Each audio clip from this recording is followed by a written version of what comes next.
Do professor Álvaro Bruno para mais uma videoaula da Escola Bíblica Dominical de Jovens. Estamos iniciando o segundo trimestre de 2025 da nossa revista CPAD, da nossa editora e livraria CPAD, Casa Publicadora das Assembleias de Deus. O tema do segundo trimestre é Davi, de pastor de ovelhas a rei de Israel. Nós vamos estudar essa primeira. A segunda é Davi, a excelência no servir. Depois a 3, Davi, o matador de gigante. Davi, lição 4, amigo fiel. Lição 5, Davi, provado pelo ciúme. Davi, um casamento real. Davi, forjado por uma perseguição implacável. Davi, um encontro, um livramento.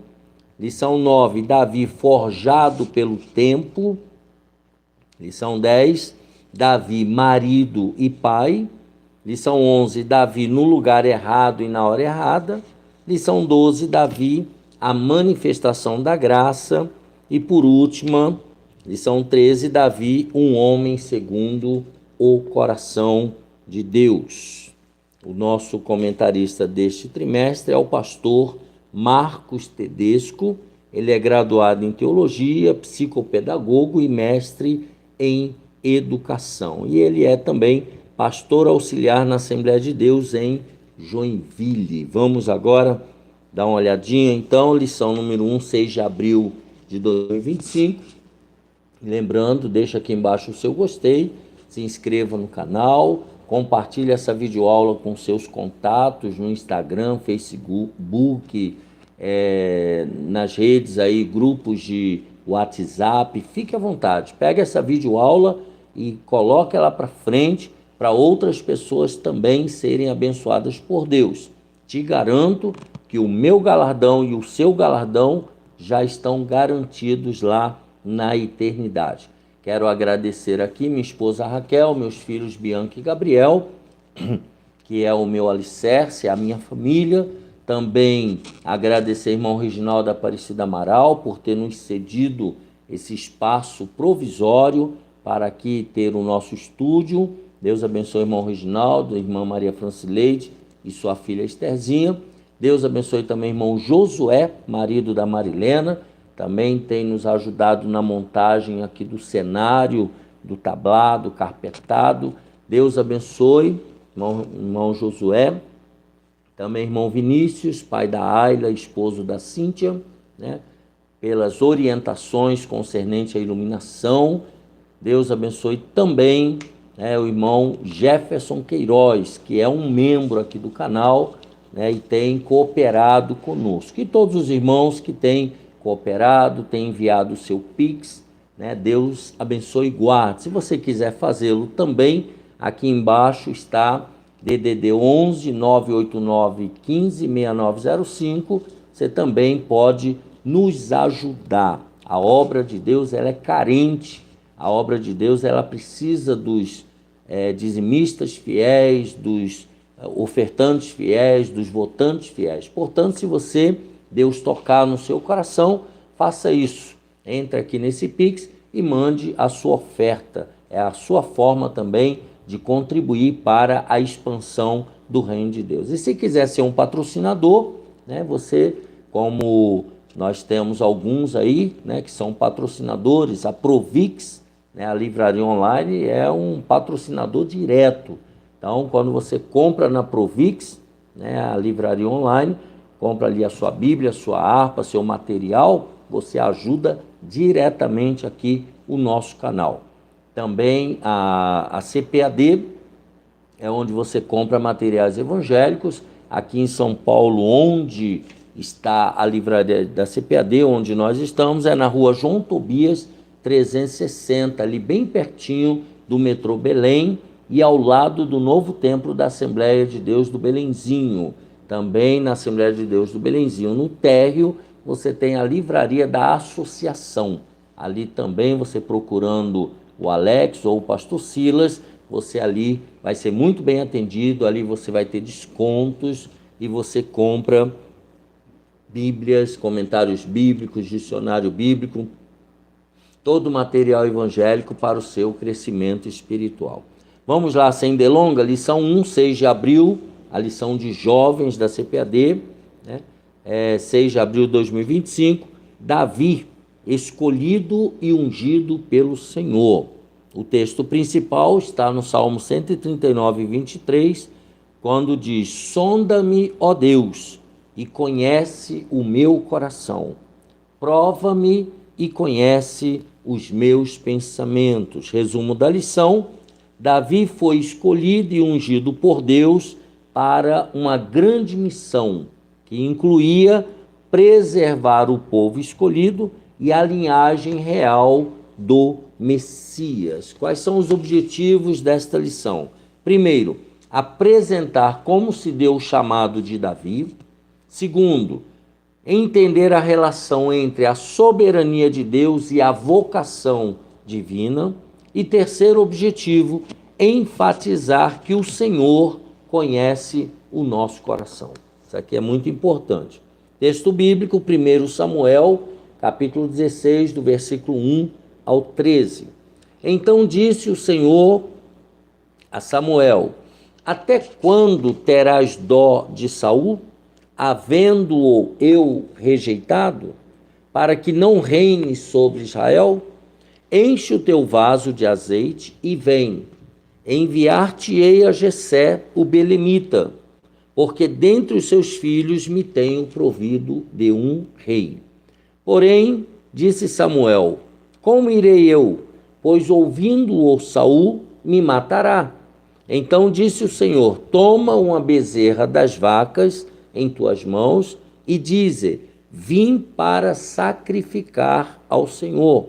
E convidarás Jessé ao sacrifício, e eu te farei saber o que hás de fazer, e ungir-me-ás a quem eu te disser. Fez, pois, Samuel o que dissera o Senhor, e veio a Belém. Então os anciãos da cidade saíram ao encontro tremendo, e disseram: de paz é a tua vinda? E disse ele: é de paz. Vim sacrificar ao Senhor. Santificai-vos e vinde comigo ao sacrifício. E santificou ele a Jessé e os seus filhos, e os convidou ao sacrifício.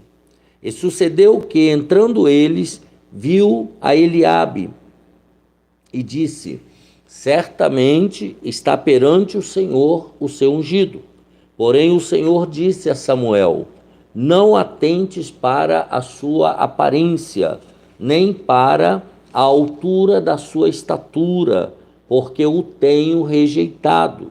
Porque o Senhor não vê como vê o homem, pois o homem vê o que está diante dos olhos, porém o Senhor olha para o coração. Então chamou Jessé a Abinadab e o fez passar diante de Samuel, o qual disse: nem a este tem escolhido o Senhor. Então Jessé fez passar a Samá, porém disse: tampouco a este tem escolhido o Senhor. Assim fez passar Jessé os seus 7 filhos diante de Samuel. Porém Samuel disse a Jessé: o Senhor não tem escolhido estes. Disse mais Samuel a Jessé: acabaram-se os jovens? E disse: ainda falta o menor, e eis que apacenta as ovelhas. Disse, pois, Samuel a Jessé: envia e manda-o chamar, porquanto não nos assentaremos em roda da mesa até que ele venha aqui. Então mandou em busca dele e o trouxe. E era ruivo e formoso de semblante, e de boa presença. E disse o Senhor: levanta-te e unge-o, porque este mesmo é. Então Samuel tomou o vaso do azeite e ungiu-o no meio dos seus irmãos. E desde aquele dia em diante, o Espírito do Senhor se apoderou de Davi. Então Samuel se levantou e se tornou a Ramá. Na introdução, nós observamos os seguintes: ao enumerarmos os principais estadistas da história, os reis mais célebres, ou ainda os personagens bíblicos mais admirados, provavelmente Davi fará parte da imensa maioria das listas. Sem dúvida, temos no jovem Davi, vindo de Belém, uma das personalidades mais conhecidas da humanidade. Nessa primeira lição, então, falaremos sobre o chamado de Davi. Falaremos também sobre a soberania de Deus e falaremos também sobre a vocação divina para as nossas vidas. Como é importante, sabermos o chamado de Deus para a nossa vida. O chamado de Davi, tempos difíceis. Nos dias de Davi, Israel estava passando por situações, uma série de situações que despertava certa preocupação.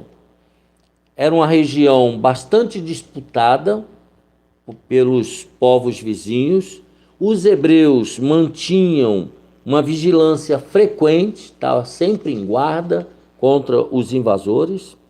Essas disputas territoriais eram constantes e motivadas pela busca de água, pela busca de pastagens, pela busca de terras cultiváveis e por incompatibilidade religiosa e cultural.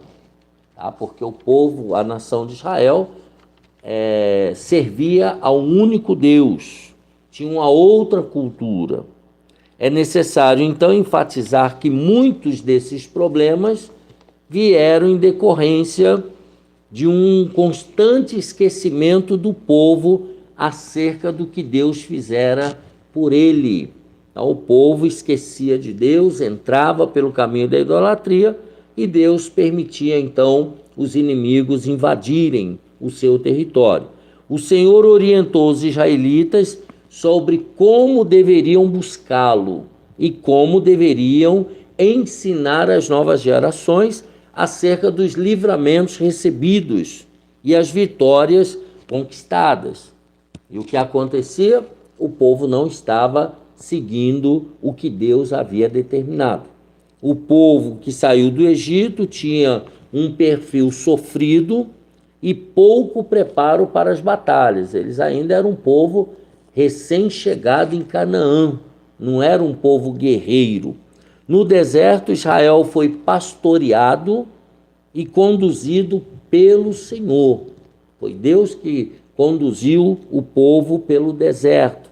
A partir desse cuidado, o povo que iria cruzar o Jordão, já estava perto para cruzar o Jordão para entrar na terra de Canaã, era forte e reconhecido pela sua bravura e postura vitoriosa. Josué 2, de 8 a 14.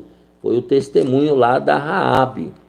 O problema é que com Deus você vence. Quando você deixa Deus de lado, você perde.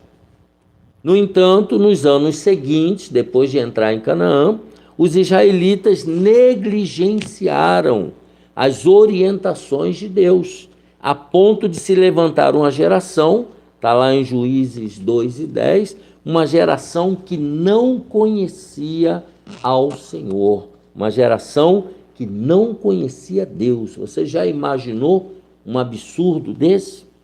Então tem início, a partir daí, uma sequência lamentável de fatos, que pode ser acompanhada ao longo do livro de Juízes. Então ali no livro de Juízes fica claro, como era a vida da nação de Israel.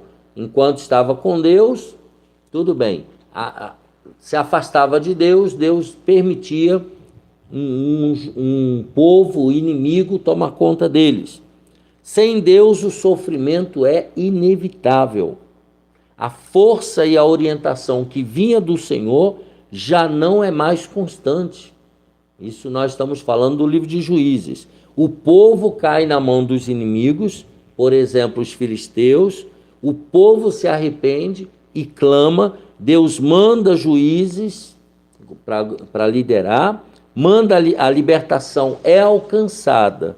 O povo se alegra, porém, logo esquece e volta aos maus hábitos. E o ciclo se repete algumas vezes. Então, esse era o contexto em que Davi nasceu. O povo tinha altos e baixos. Uma hora era muito crente, outra hora estava totalmente desviado e era dominado por povos vizinhos inimigos, né? Então, veja que era um contexto complexo. E aí vem, segundo Samuel, um profeta em Israel. Samuel entra em cena, envolto em uma história inspiradora. Todos nós conhecemos a história de Ana, né? Um verdadeiro presente de Deus, está falando de Samuel, fruto de uma oração impressionante de Ana, um voto. Por isso que nós falamos no começo, faça um voto com Deus, investe nesse programa, nesse projeto, e você vai ver o que Deus vai fazer na sua vida. Isso é fé. Investir no reino de Deus é fé. Eu estou aqui investindo no reino de Deus, isso é fé. Se você me perguntar o que você está ganhando com isso, aqui na terra nada, eu só estou gastando.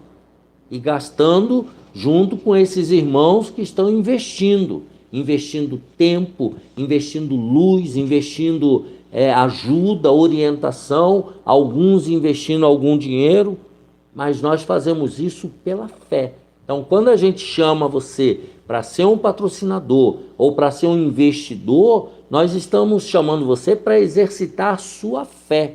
Deus vai te recompensar. Deus não fica devendo nada para ninguém. Amém? Vamos lá então. Samuel cresceu servindo ao Senhor e ao longo da vida dele teve uma destacada importância como profeta à frente do povo de Israel.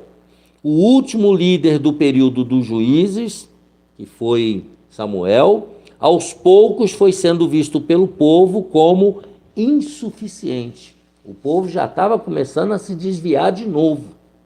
Já achava que Samuel não era suficiente. Com o passar do tempo, os israelitas começaram a desejar um rei, igual às outras nações que tinha ao seu redor. E aí Saul foi o escolhido. Saul foi o escolhido para ser o primeiro rei ali de Israel.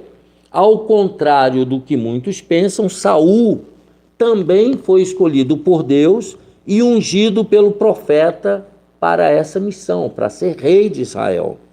Assim como foi com Davi, Deus escolhe os seus. Porém, não basta, agora vem uma lição importante, não basta sermos escolhidos, precisamos fielmente obedecer ao Senhor e estar sempre no centro da sua vontade. Muitos não querem obedecer a Deus, muitos não querem ficar no centro da vontade de Deus. Deus escolheu Saul, mas Saul aos poucos deixou de escolher e ouvir Deus. Ele começou a se afastar de Deus, começou a desobedecer às ordens de Deus. Assim como no tempo dos juízes, lá já falamos um pouquinho, com o esfriamento do coração de Saul, que agora estava sendo rei, o povo também começou a sofrer e as consequências estavam tomando grandes proporções. Por causa da desobediência de Saul, o povo também estava sofrendo. Enfim, chegou o dia, chega esse dia, em que o Senhor rejeitou Saul e ordenou a Samuel que fosse à casa de Jessé, a casa do belemita, que é o texto que nós lemos aí, 1 Samuel 16. Chegou uma hora, Se você continuar desobedecendo a Deus, continuar saindo fora da vontade de Deus, isso aqui vai acontecer. Deus vai te rejeitar. Deus vai me rejeitar. Deus só trabalha com pessoas obedientes e pessoas que se submetem à vontade dele. A obra é dele, a chamada é dele, é tudo de Deus. Eu e você somos simplesmente vasos de barro. Aprenda isso, vaso de barro. Escreva aqui embaixo, olha aqui, vaso de barro, que é para você não esquecer, né? Todos que estiverem assistindo essa videoaula, coloque aí embaixo, vaso de barro. Número 3, Deus então, com a decadência de Saul, Deus chama Davi. O chamado de Davi nos traz importantes oportunidades de aprendizado. Vejamos, primeiro, ele atendeu a um propósito, o chamado, de Davi, atendeu a um propósito divino duplo. Primeiro, preservar o povo escolhido, lutar e liderar o povo de Deus e preservar a linhagem real do Messias. Jesus Cristo um dia iria nascer e seria da linhagem de Davi, da tribo de Judá. Deus então fala claramente com o profeta Samuel e ordena que ele vá até a casa de Jessé, o belemita, para ungir o novo rei. Tá? A gente já citou 1 Samuel 16. Como vamos ver mais à frente, Saul estava muito distante dos propósitos divinos. Tá? Saul agora queria fazer a vontade dele, fazer do jeito dele. Cuidado com isso. Nós temos que fazer do jeito que está na Bíblia Sagrada. Não é do seu jeito, não é do meu jeito, é do jeito de Deus. Saul já não ouvia mais o Senhor e estava envolto em uma sucessão de erros e fracassos. Veja, ele foi se envolvendo, cometendo um erro atrás do outro e fracasso atrás do outro. Samuel, então, mesmo receoso de que Saul descobrisse sobre sua missão em Belém, foi até a casa de Jessé. Deus mandou Samuel ir à casa de Jessé, ele foi. Ao chegar, ele revela sua intenção e começa a buscar a quem deveria ungir, conforme suas próprias referências. Olha aí, o próprio Samuel querendo fazer do jeito dele. Alguém que, do jeito que ele imaginava que seria. Alguém que pudesse se enquadrar nas características desejadas de um rei. Então, ele sabia como é que deveria ser um rei, o porte. Então, ele foi procurar alguém do jeito que ele achava. Por isso, o velho profeta procurava alguém apto aos olhos humanos, do jeito que deveria ser humano. Mas o Senhor já havia escolhido alguém segundo o seu coração, segundo o coração de Deus. Atos 13, 22 fala sobre isso. Samuel esperava ungir o primeiro, o primogênito, o mais bonito, o maior da casa. Mas Deus escolhera o último, o menor, o mais simples. Olha como o homem vê e como Deus vê. Totalmente diferente. Vamos para o 2. A soberania de Deus é a vocação divina. Primeiro, Deus ele é soberano. Ninguém manda em Deus. Deus ele é soberano, ele é o Senhor absoluto. Um dos princípios da vocação divina é a soberania divina, a soberania de Deus. Deus é que escolhe. A soberania de Deus, consiste no total poder e domínio de Deus sobre todas as coisas. Deus não discute com ninguém. Tudo que existe, desde as forças da natureza e todos os seres vivos, estão subordinados a Deus e a Ele devem obediência. Olha o que eu e você temos que aprender aqui. Nós temos que nos submeter à vontade de Deus e devemos obedecer a Deus completamente. Como servos de Deus, nos conforta saber que nada acontece sem que haja a permissão de Deus. Deus permite, tá? Confiemos no Senhor, confiemos em Deus, pois nada tem força ou poder para frustrar os planos de Deus. Jó 42:2. Eu sei que tudo podes. Jó chegou a reconhecer isso no final. Ele é soberano, Deus ele é soberano, e todas as coisas foram criadas conforme a sua permissão. Salmo 33, do 10 ao 11.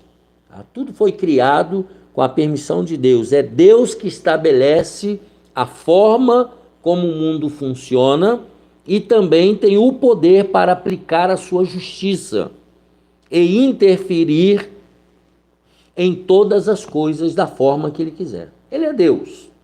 Ele faz o que ele quiser, tá? Ele aplica a justiça, ele mata, ele cura, ele fere, ele dá saúde, ele faz o que ele quiser, ele é Deus. Algo que precisa ser bem compreendido é a relação entre a soberania divina e o nosso livre-arbítrio. Cuidado, hein? Essa é uma condição permitida por Deus, ou seja, em acordo com a sua soberania. O nosso livre-arbítrio, ele está subordinado à soberania de Deus. Porém, destacamos que as nossas ações, aquilo que a gente faz, traz consequências sobre as nossas vidas. Tudo que nós plantarmos, nós vamos colher. Romanos 2, de 6 a 8. Embora tenhamos o livre-arbítrio, destacamos que Deus já sabe tudo. Ele é soberano. Ele já sabe tudo o que acontecerá. Por isso, devemos sempre estar debaixo de sua orientação. Deus já sabe de tudo. Então é melhor se submeter à orientação de Deus. O que é a vocação divina? Subtópico 2. A busca pela vocação divina deve fazer parte das nossas vidas. É Deus quem nos escolhe, nos chama e nos direciona para que possamos viver os seus propósitos no mundo criado por Ele. Então, nós precisamos saber qual é a nossa vocação, o que Deus quer que nós façamos. A nossa vocação pode não ser nos moldes de alguns personagens bíblicos. Nossa vocação pode não ser como a vocação de Abraão, como a vocação de Moisés, a vocação de Davi, como a vocação de Jeremias. Talvez não sejamos ungidos por um velho profeta. Talvez ninguém vai botar a mão na nossa cabeça. Talvez não sejamos surpreendidos por uma sarça ardente, como foi o caso de Moisés. Talvez não tenhamos nossos lábios tocados, ou ainda, como foi no caso de Isaías, ou ainda ouçamos uma ordem clara nos enviando para longe. Não vai ser desse jeito. Mas uma coisa é certa: Deus tem uma vocação para cada um de nós. Você tem uma vocação. Eu tenho uma vocação. Deus nos deu uma vocação. Esse chamado pode acontecer em nossos corações de forma discreta, porém muito clara. Quantas pessoas são chamadas para ir pregar o evangelho no Afeganistão, para ir fazer uma obra de evangelização no Rio Grande do Sul? Quantas pessoas são chamadas por Deus para ir para os Estados Unidos fazer um trabalho específico? É a chamada de Deus.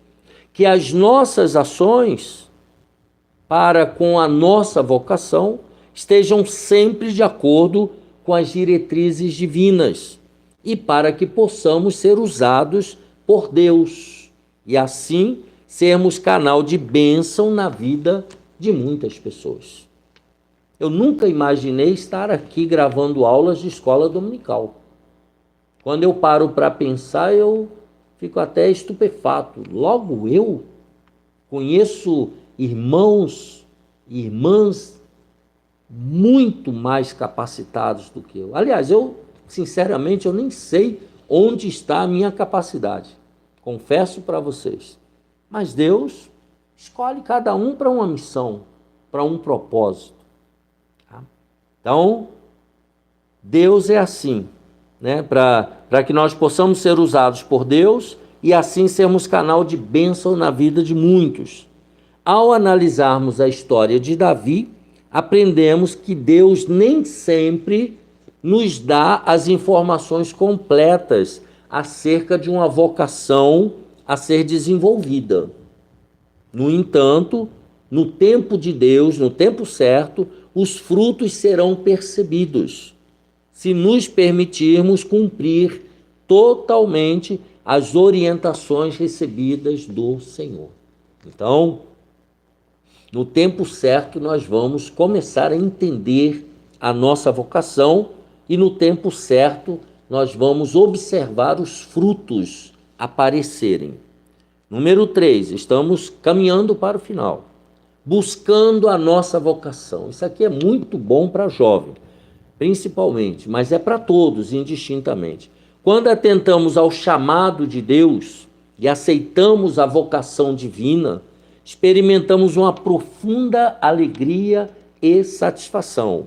Dessa forma, podemos perceber que as nossas vidas estão nas mãos do nosso amado Deus. A palavra do Senhor nos convida a estar atentos à sua voz e prontamente dizermos sim ao seu chamado.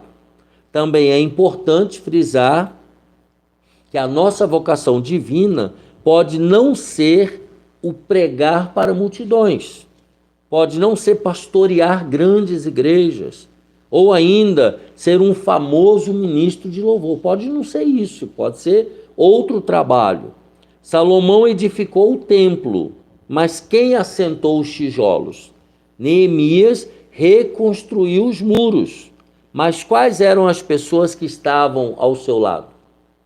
Busquemos então com sabedoria a direção do Senhor Deus para as nossas vidas. Nossa vocação divina pode ser nas mais diversas áreas, onde, dirigidos pelo Espírito Santo, poderemos ser canais de bênção na vida de muitos. Vejamos, por exemplo, no Novo Testamento, a Tabita, também conhecida como Dorcas, dedicava-se ao cuidado dos pobres de sua cidade, inclusive costurando túnicas e vestidos para as viúvas necessitadas. Olha o trabalho da menina, da Dorcas. Ela era uma seguidora de Jesus Cristo que se dedicava com alegria, atendendo especialmente as mulheres desfavorecidas da sua sociedade. Está lá em Atos 9, 36 a 42. Então, o que nos resta? Ore com convicção para que o Senhor Deus revele qual a vocação divina para a sua vida. E sem medo, diga sim ao seu chamado. Não tenha medo do chamado de Deus. Ele conhece o seu coração e ele tem um chamado que vai te fazer feliz, que vai te agradar. Vamos lá, o número 3. O Senhor vê o coração. O que o homem vê? O ser humano tem uma inclinação natural de julgar os seus semelhantes a partir daquilo que pode ser visto externamente. A aparência física, as palavras bem colocadas, um gestual coerente com a ocasião, as roupas bem escolhidas, a eloquência na argumentação, as causas defendidas, a seleção de fotos e a edição escolhidas para as redes sociais, tudo é levado em conta na hora de atribuir o juízo de valor sobre alguém que estamos conhecendo. Todos nós passamos por isso. Olhamos a aparência, olhamos a parte externa. Se alguém se destaca nesses critérios, facilmente será admirado, será desejado e será seguido. O contrário também se aplica. Quantos são rejeitados e alvos de preconceito por conta da sua aparência? Muitos. As consequências desse comportamento são bem conhecidas. A aparência externa não pode determinar o caráter da pessoa que a possui. Tá? A aparência externa não determina o caráter de ninguém. Podemos muitas vezes, olhando para uma pessoa, fazer uma leitura de como achamos que está o coração dela. Mas, dessa forma, provavelmente seremos induzidos ao erro. Provavelmente seremos induzidos ao erro. As palavras bem escolhidas, o porte físico ou os hábitos finos não conseguem atribuir a alguém o caráter, a integridade e a fidelidade de uma pessoa que serve ao Senhor, de forma alguma. As qualidades externas são, por definição, superficiais. Aquilo que você vê é só a superfície, é só o que está por fora. O que realmente determina se uma pessoa é ou não é alguém que busca estar no centro da vontade do Senhor são as qualidades espirituais que trazemos em nossos corações. Lembremos sempre, do nosso coração procedem as saídas da vida. Provérbios 4, 23. O nosso exterior é reflexo do interior e não o contrário. Então, o que nós temos lá dentro é que vai refletir cá fora. Tá? E Deus, ele vê lá dentro. O que Deus vê? Agora é que é importante também. Deus nos conhece por completo. Nosso caráter, nossas intenções, nossa visão de mundo e a forma como nos dedicamos a buscar intimidade com Ele. Tanto o profeta quanto o pai do jovem, tanto Samuel quanto Jessé, percebiam e viam as coisas com limitações, só viam a aparência, só viu o lado de fora. No entanto, Deus tinha planos surpreendentes para aquela ocasião. E um jovem pastor de ovelhas seria ungido como o novo rei de Israel. Deus buscava um homem segundo o seu coração. A escolha do Senhor foi a de um jovem imperfeito, porém fiel. Davi não se destacava pelo porte físico. Ele era bem jovem, ainda em formação, e estava muito aquém da forma física dos soldados de Saul. Mas o coração de Davi agradava ao Senhor. Nós não somos capazes de ver como o Senhor vê. E assim como Samuel, nós somos limitados. Por isso mesmo devemos confiar em Deus para obter o discernimento correto, que vem do alto, que vem de Deus. Devemos confiar no Senhor, sabendo que quando Deus olha para os nossos corações, Ele consegue ver a nossa fidelidade, os nossos valores e as nossas intenções. Deus, Ele está vendo tudo que tem dentro de você. Como é que nós somos vistos? Terminando, somos sempre vistos por Deus. O texto sagrado diz que os olhos do Senhor estão continuamente passando sobre a terra para fortalecer aqueles que têm o coração voltado para Ele, segundo Crônicas 16, 9. Também aprendemos que o Senhor examina nossos corações e nos conhece profundamente. Aos que seguem a Deus, essas são duas verdades maravilhosas no cumprimento de sua vontade. Somos cuidados, fortalecidos e conhecidos pelo nosso Senhor. Então isso é confortante para nós. Ele nos conhece, Ele cuida de nós e Ele nos fortalece. Também somos vistos pelas pessoas que encontramos no nosso dia a dia. Quando elas nos veem, conseguem ver em nós um seguidor de Jesus? Elas olham para você e falam, é um seguidor de Jesus? Elas sabem que quando estamos presentes, somos canal das bênçãos do Senhor?